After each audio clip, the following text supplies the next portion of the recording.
Hello students, myself Kanchan Kairi, your social teacher from Gurukul Academy, Bambora.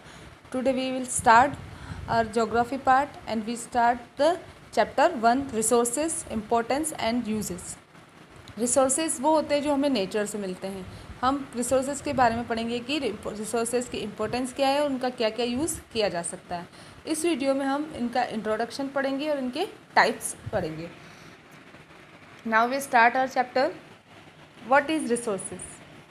Resources क्या होते हैं. Resources वो होते हैं जो कि हमको नेचर से मिलते हैं, जो हमारी ज़रूरत को पूरा करते हैं और हमारी जिनको हम अलग अलग रूप में यूज़ करते हैं.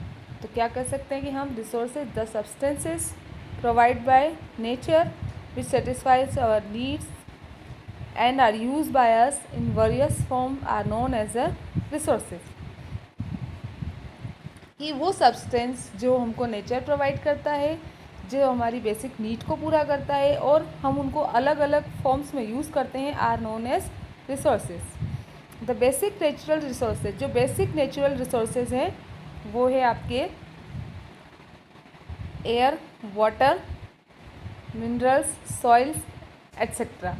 These are important for humans and they have utilise them in the best possible manner. ये सभी जो है वो ह्यूमन्स के लिए बहुत ही इम्पॉर्टेंट है और वो इनका जितना हो सके पॉसिबल मैनर में अच्छा यूज़ करते हैं. In these resources there was a lot of wastage to.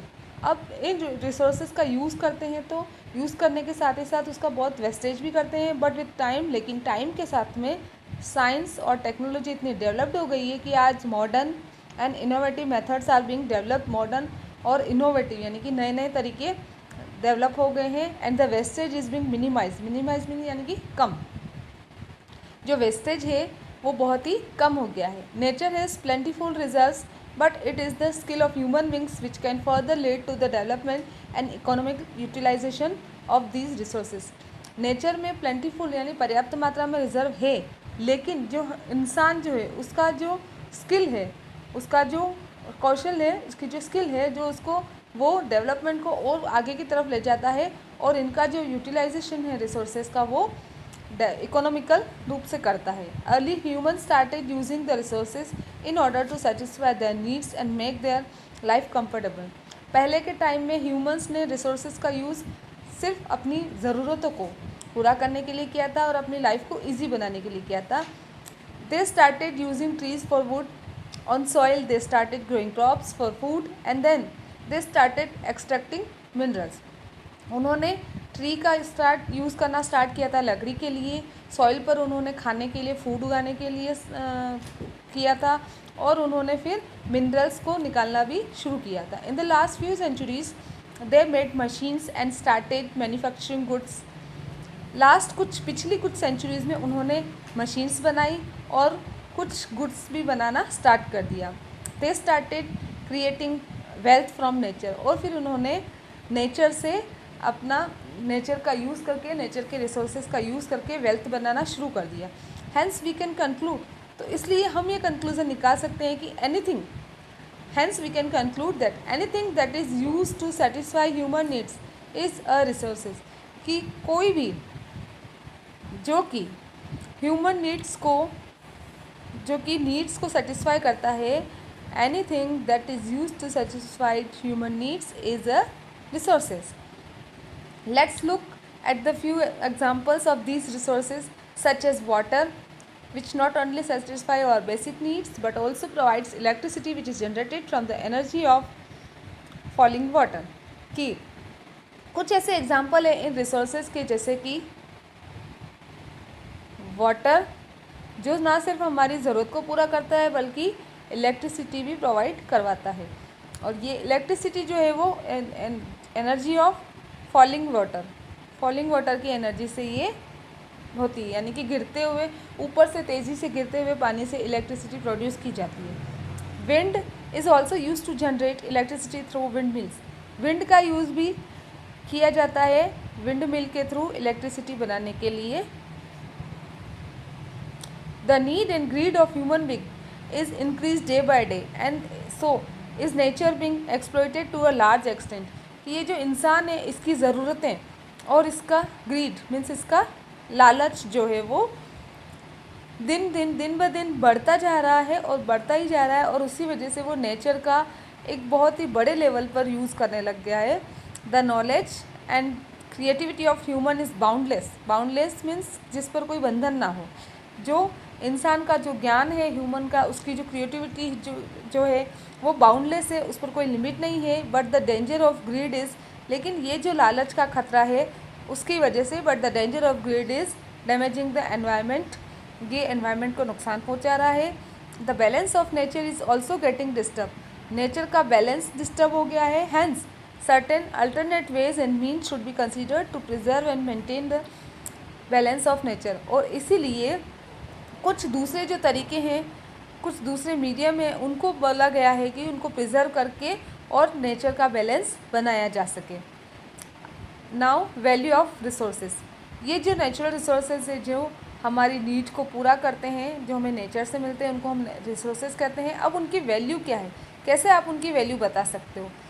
The worth of an object और a resource is known as the value of a the same, कि किसी भी ऑब्जेक्ट या किसी भी रिसोर्सेज को हम उसकी वैल्यू से जानते हैं। The value of any resources can vary from time to time and from place to place, किसी भी रिसोर्स की वैल्यू जो है वो एक टाइम से दूसरे टाइम में अलग होती है, और एक जगह से दूसरी जगह पर उसकी वैल्यू अलग होती है।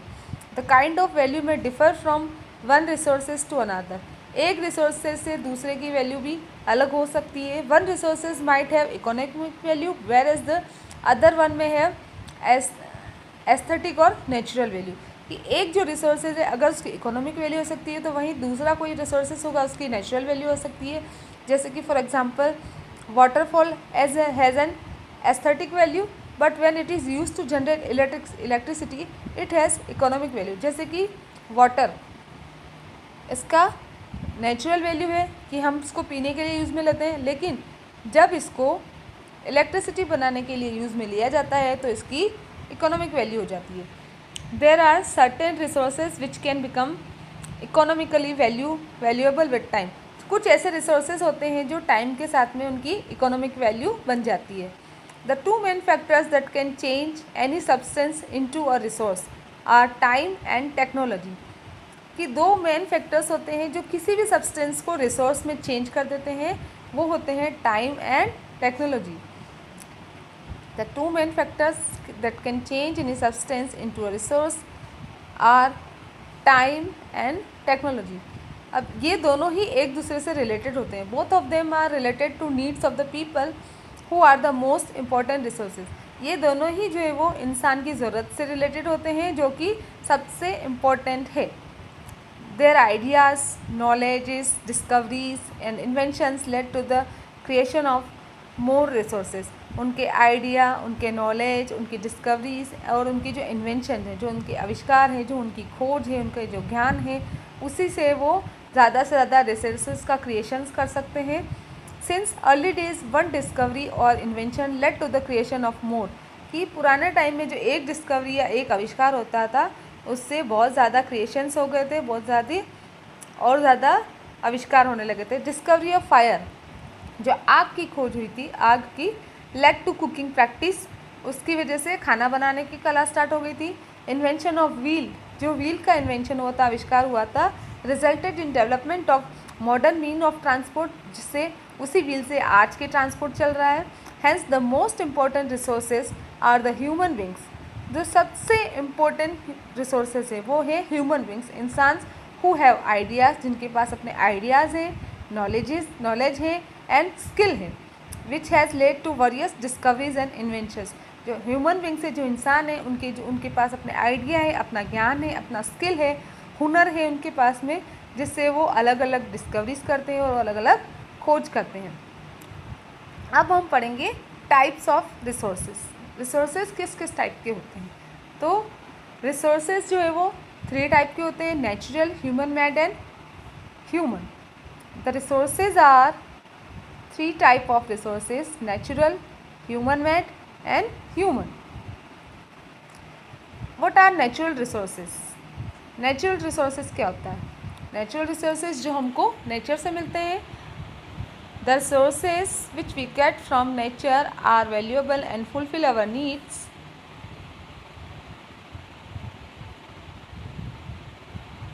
in one way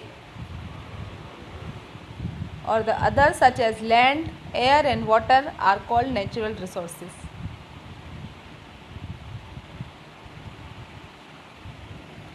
कि वो रिसोर्सेस जो हमको नेचर से मिलते हैं वो वैल्यूएबल होते हैं और हमारी नीड्स को पूरा करते हैं एक तरफ तो, और वहीं दूसरी तरफ जैसे कि लैंड, एयर, वाटर, इन सब को हम नेचुरल रिसोर्सेज कहते हैं।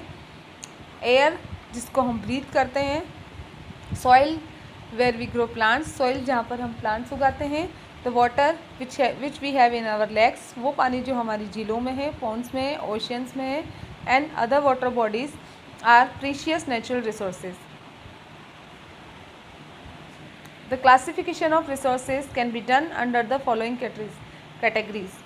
Resources का जो classification है हम उनको इन categories के अंडर कैटेगराइज कर सकते हैं, उनको क्लासीफाई कर सकते हैं उनके डेवलपमेंट के बेस पर, उनकी ओरिजिन के बेस पर, उनकी रीन्यूएबिलिटी के बेस पर और उनके डिस्ट्रीब्यूशन के बेस पर। 4 बेस यहाँ पर दिए हुए हैं, जैसे कि on the basis of their development, on the basis of their origin, on the basis of their renewability and on the basis of their distribution.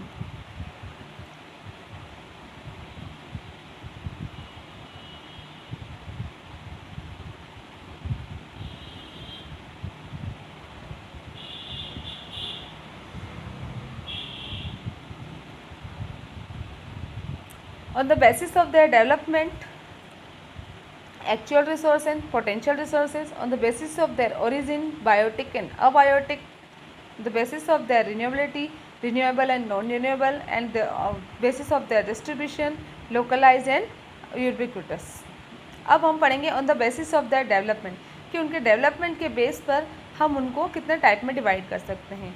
First है एक्चुअल रिसोर्सेज और सेकेंड है potential resources. What is actual resources? The resources whose quantity is known, कि वो resources जिनकी quantity पता है कि वो कितनी है, आर एक्चुअल रिसोर्सेज, कि हमें पता है कि उनकी क्वांटिटी कितनी है, वो कहलाएंगे एक्चुअल रिसोर्सेज। दे और वो आज प्रेजेंट टाइम में यूज़ किए जा रहे हैं, जैसे कि